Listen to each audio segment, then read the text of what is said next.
Tonight, in the briefing room, the Prime Minister addresses gun violence amongst local gangs.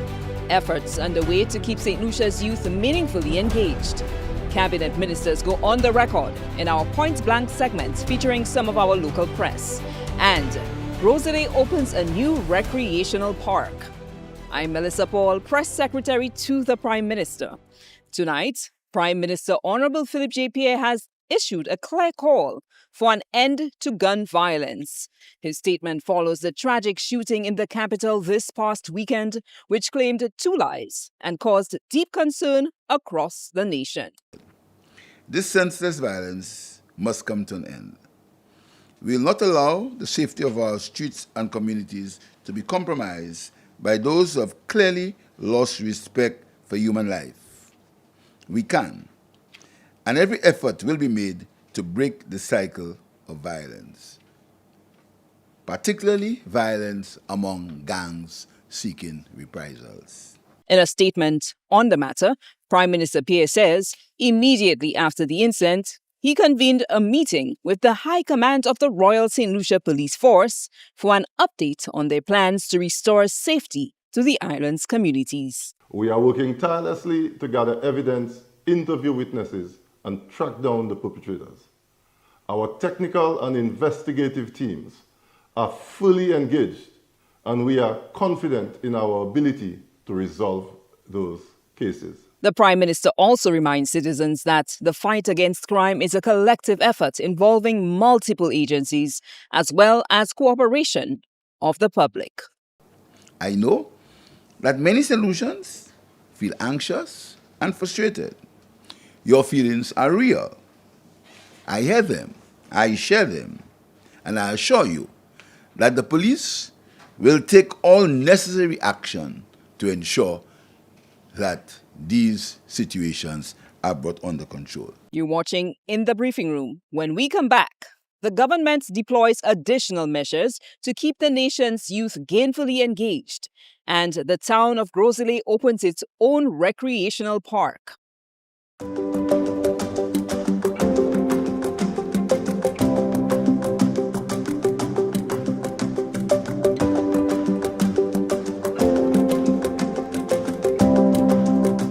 In December 2024, 79 new police recruits joined the Royal St. Lucia Police Force.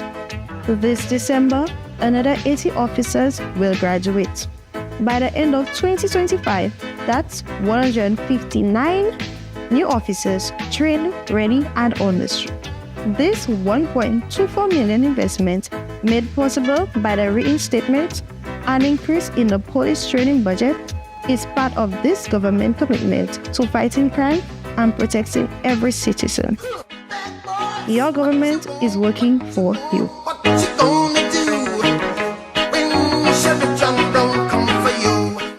Welcome back.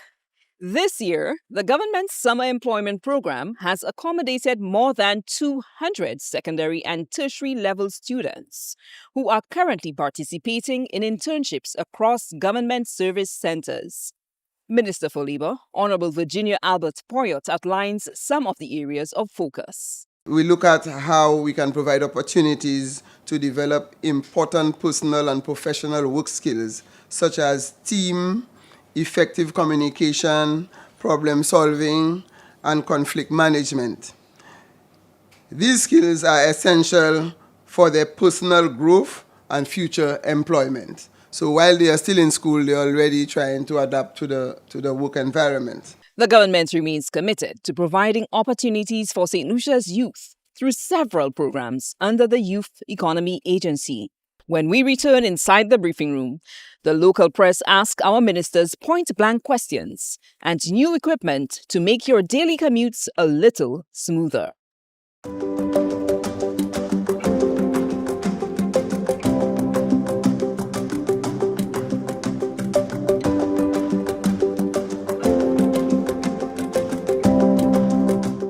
Here's what you can expect this school year.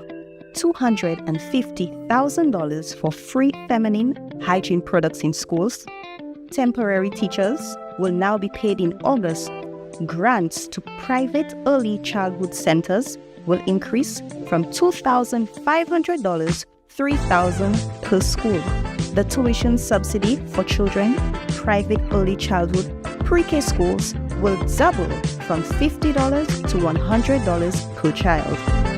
Your government is working for you. Welcome back. The much anticipated Gros Islet Recreational Beach Park has officially opened, turning vision into reality. According to Tourism Minister Dr. Ernest Hilaire, the park is just the beginning of several projects in the constituency. So can you just imagine 30 more yachts docking right here in the bay? But it's an opportunity either for the council or for some authority to collect revenue. Because in Soufrière with the SMMA, the Soufrière Maritime Authority, they actually collect revenue from the vessels that do more there. So it's an opportunity for Gros Islet to be able to earn some revenue by instituting the right infrastructure and institution to do so. MP for Gros Islet, Honorable Kenson Kazimi, highlighted the importance of the park. I want to say thanks to the mayor and the council as they prepare to take hold of this facility and to maintain this facility. I want to say thanks to the people of Gros Islet, and I want to make a special plea to all of them. This is our facility. Take care of this facility. Report anybody who attempts to vandalize this facility. I want to say thanks to the Ministry of Tourism for their counsel over the years. I want to say thanks to the Ministry of Local Government for their counsel. And I want to say once again, thanks to the Prime Minister and the Cabinet of Ministers for their support over during the last 4 years. And I certainly look forward to many more of these loving gestures to the people of Gros Islet over the next 10 years. I thank you. And now, it's time to go point blank, where our pool of reporters gets straight to the heart of the matter. This is the question and answer session. Residents of Lague have expressed dissatisfaction over, or they have said that they are upset over a shop which is being constructed at their bus stop. What they are particularly annoyed about is that there was no community consultation. What do you say to this? Okay, let me correct the record that whatever is happening in the Lague Gap, this has been a part of a community transformation project. And the first thing we did a major cleanup. We actually did about 10 loads of solid waste that we removed in that location. And we cleaned, we planted flowers. And we had about 30 persons from the community who participated in that project. And actually we had children because we wanted them to take ownership of what's happening in the Lague community. In fact, we have done about 7 communities where we do a similar project. So the fact that they said there was no community participation, there is no truth in that matter. Many of the perpetrators of these crimes are young men.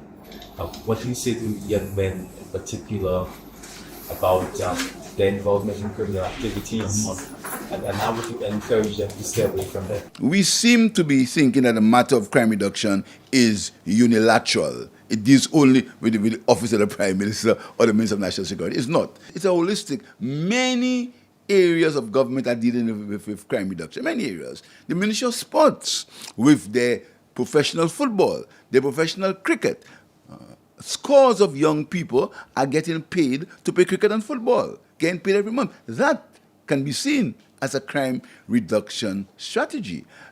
You may recall what has been done by the Ministry of Equity can also be seen as a crime reduction strategy. The upliftment of our communities by ensuring that there is a level of short-term employment can be seen as a crime reduction strategy. So we should not believe that crime reduction strategy only deals with the Minister of National Security.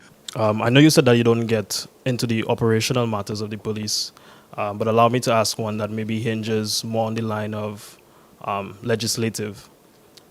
Given the situation which unfolded in Castries on Saturday, which stoked some fear, as well as the escalating situation over the past 2 months within some communities in Castries, has there been any consideration to deem the area an escalated crime area, as that was one thing your administration would have put forward that is of the use to the police. Has that come up in any conversations? Has there been any consideration for that?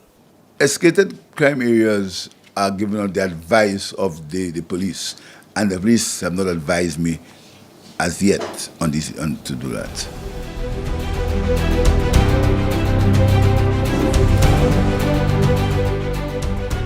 The Ministry of Infrastructure recently took charge of an important piece of equipment critical to the proper maintenance of the island's road network.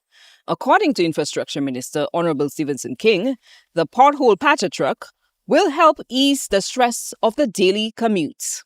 So what are we expecting? We're expecting that on a daily basis, not occasionally, but on a daily basis, that pothole patcher will be on our roads, particularly the primary road network, the Julian R. Hunt Highway, the West Coast and the East Coast, the cross-country road, the Badlil, and where necessary, when there is insufficient work to be done along those routes, to move into major communities and to assist in the pothole repairs and the maintenance of our road. Also attending the brief handover ceremony was Prime Minister Honorable Philip J. Pierre, who gave the green lights for the acquisition of the road repair equipment. Hopefully, if all things go well, we see Stephen get another one, so we can have one in the north and one in the south. So we can have two of them at some point, so then we can continuously stop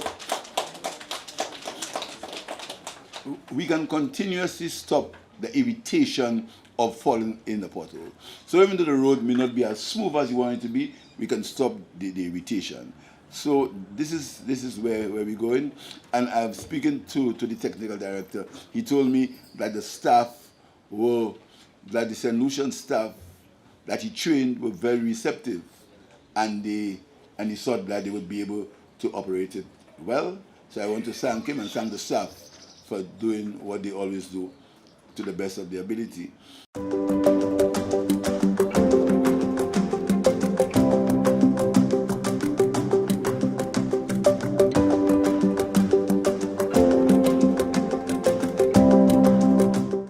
Get the facts straight from the source in the briefing room. For the latest government press briefings, policies, programs, and projects that matter to you, from national security to health, education, and economic growth, it's all in the briefing room. Join the Prime Minister's Press Secretary, Melissa Paul, in the briefing room Wednesdays at 8 p.m. on HTS, Thursdays at 15 p.m. on MBC, and on Thursdays at 8:30 p.m. on NTN. In the briefing room, facts matter. In the briefing room, people matter. And that's our show. Thanks for joining us. Remember to stay informed, stay engaged, and I'll see you next time right here inside the briefing room. I'm Melissa Paul. Good night.